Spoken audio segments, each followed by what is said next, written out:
Hello everybody, welcome back. I am doing a video that I'm a little late on, but I had to jump on it for my buddy Glenn Kellaway from The Basement, who started his own music tag for the end of the year here. There's a lot of these tags going around. I have one going on that kind of went straight into the ground. Glenn's has blown up, and what he wants us to do is essentially show a bunch of CDs. It is the CD tag, and I'll link his original video in the description of this video. And Glenn has 15 questions that he wants us to answer and talk about. I've got the CDs here, kind of going off the cuff for a couple of these questions, but let's just go ahead and jump into it. So, number one, he wants us to tell when we got our first CD player. Now, if I remember correctly, I had, a little CD Walkman that I got probably when I was, I don't know, fourth grade, fifth grade, something like that, which would be 2003, 2004 ish. But in terms of like an actual, speaker, I got one of those kind of like 3-in-1 boombox situations that had a cassette player, a CD player, and then I could listen to the radio as well. Probably got that around sixth grade, 2005 and 2006. And that's the CD player that I listened to those formative albums on. I listened to, those early Beatles albums. I listened to those early Beatles albums that I purchased, Traveling Wilburys, mixtapes that my dad would make from Napster for me.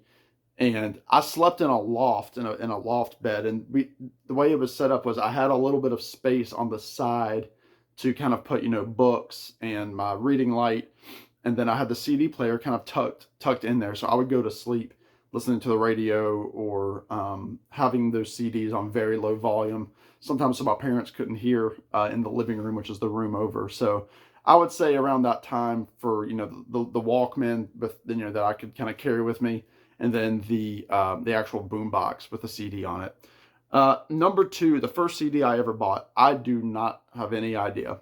I am going to show a CD that I was given very, very early, but I know that I was given a few CDs that I don't have anymore. I know I had an NSYNC CD that my cousin Ethan gave me as a kid. And again, I had several Napster kind of CDs, but I actually started listening to cassettes before I listened to CDs. I just preferred cassettes because they worked for my my Walkman that I had for that. But a very early CD that my grandparents gave me was this compilation right here.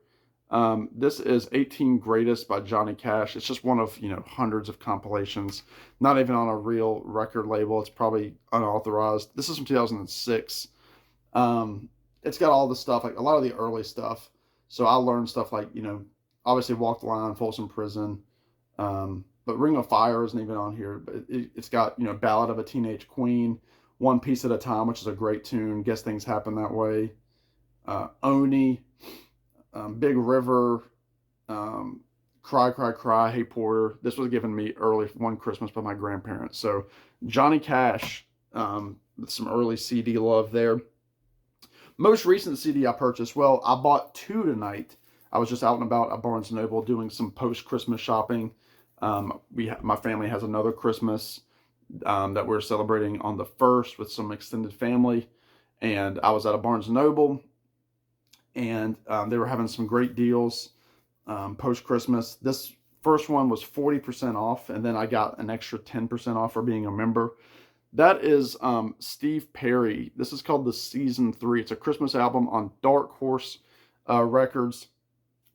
And obviously Dark Horse is George Harrison's label. This is essentially like a third version of this Christmas album that came out a few years ago, maybe 2021. This has 6 new tracks on it. And then the additional tracks that were put on the Season 2. So it's got a bunch of tracks on there, even a couple of songs that aren't Christmas songs, like What a Wonderful World and then Call Me Irresponsible.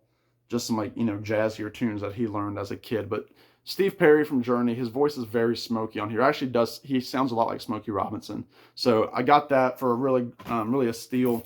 And then I finally picked this up. This is Petty Country. This was a tribute album that was put out earlier this year by a bunch of country artists. I'm very afraid of this album, but because I'm kind of a Tom Petty completist, I had to have it because Ben Montench is on here, Mike Campbell's on here, and then also my boy Marty Stewart is on here.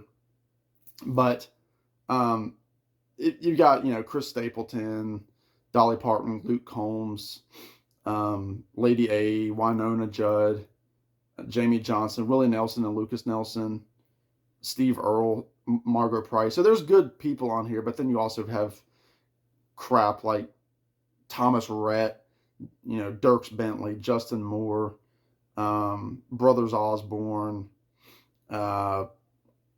You also have Rhiannon Giddens is on here. I like her from Kill on Chocolate Drops, and then George Strait. So happy to have that. So anyway, those are my most recent CDs. Just bought them both today. Number 4, how many CDs approximately do you have in your collection? I did a very rough estimate. My CDs aren't all in Discogs, but with the rough estimate, I gauged just under 900. And that includes, some guessing in terms of,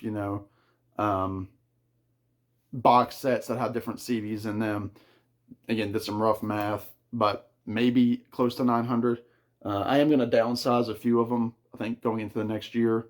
As many of you saw, I recently got engaged, and though I'm going to have a good space for music when I move, probably sometime this summer, I do want to maybe get rid of some of the CDs I don't really listen to that much. So hopefully that number will shrink a little bit. About that many. Jewel cases or digipacks. Now, for those that don't know, a jewel case is like what this is, where it's, the plastic's kind of a standard CD style. And digipack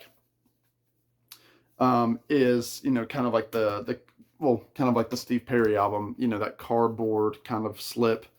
I know that there are various versions, like, some of them have like a plastic tray in the inside that holds the CD. Some it's just like a cardboard thing that slips in. Personally, I like the digipack. They're flatter, so like you can fit more CDs on a shelf, and they don't crack. Now, obviously, there is the issue of, corners getting torn and bent, spines getting worn down over time, but if you take care of them, they'll do okay. The digipacks, I mean, the jewel cases, when you order them from Amazon, you run the risk of them getting cracked, destroyed. Sometimes, like, it's hard to get the CD out, and, like, I've broken a CD before because it was so tight in there. So I'll take a digipack first choice, I think. Your best CD purchase of 2024. Well, that is going to be this box set right here. This is Bob Dylan and the Band, the 1974 live recordings.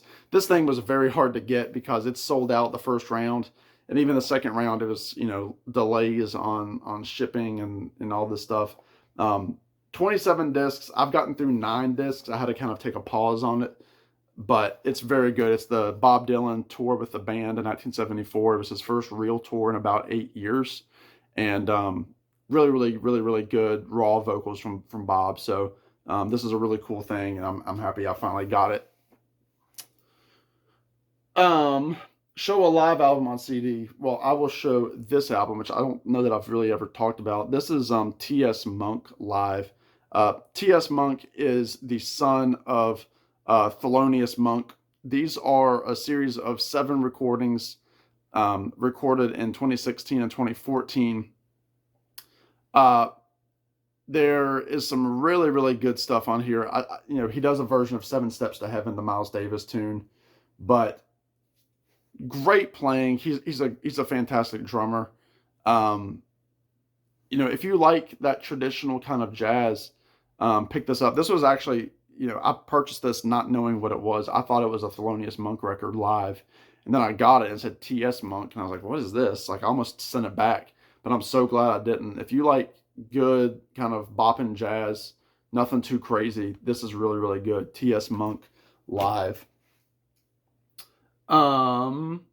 The best sounding CD in your collection. I'm going to go with this one. And this one's kind of a shout out to Glenn because I played this the last time Glenn was at my apartment, which has been a couple of years now. This is one of my couple of SA CDs. My player can play both. This is the Fantastic Expedition of Dillard and Clark. Obviously, Doug Dillard of the Dillards, banjo fame, and then Gene Clark of the Byrds. This is one of a couple of albums that they made together. Really, really good. Kind of a, country rock / bluegrass sounding record. It's got good stuff on here. Train Leaves Here This Morning, which was written by Bernie Leadon and Gene Clark. Bernie Leadon of the Eagles. The radio song Get It On Brother is great. You have Bernie Leadon on here. Chris Hillman is on here from the Byrds. This sounds great. I know Glenn thought so too. So that's the best sounding album in my collection. Your favorite CD cover or insert? I'm going to go with this album. This was also an earlier CD for me. Not one of my first, but early. This is Bare Bones by Bryan Adams. This is the live acoustic tour that he went on for a couple of years. This is from 2010. I saw this tour the 2 times it came through town. But I love that cover photo, and I love the gold kind of foiled writing, and that skull with the top hat is really cool. So for now, I'm going to go with this favorite CD cover. Showing CD box set. Well, I just showed one, Dylan one, but I'll show this one again in honor of Glenn. This is Michael Nesmith's songs. I bought this just before Nesmith passed away. This is a collection, was 12 records that Nesmith put out. They're all there. They're all, replicas of the original albums from the First National Band up until the album The Garden. And it does come with a booklet. This album is now, this collection is out of print, so hard to get. This is actually worth a little bit in my Discogs collection. I know Glenn has it too, but Michael Nesmith Songs is my box set. A CD from your favorite band. Now, I thought I'd go a little different here. Like a lot of people, my favorite band's the Beatles, and I could show any Beatles album, and it's going to be, semi-common. But I thought I would do this. This is, obviously, it's the Beatles' Love, but you can see that it's a terrible print of the album cover. That's because this was printed off of my family's desktop computer like 15 years ago. I borrowed the Love album from my cousin Ethan, who I've talked about many times. Yeah, this is from 2010, so I just started 11th grade with this. And I hand wrote all of the songs on here because I had to give the album back to Ethan. And I was like, why not just burn it? I don't have to buy it.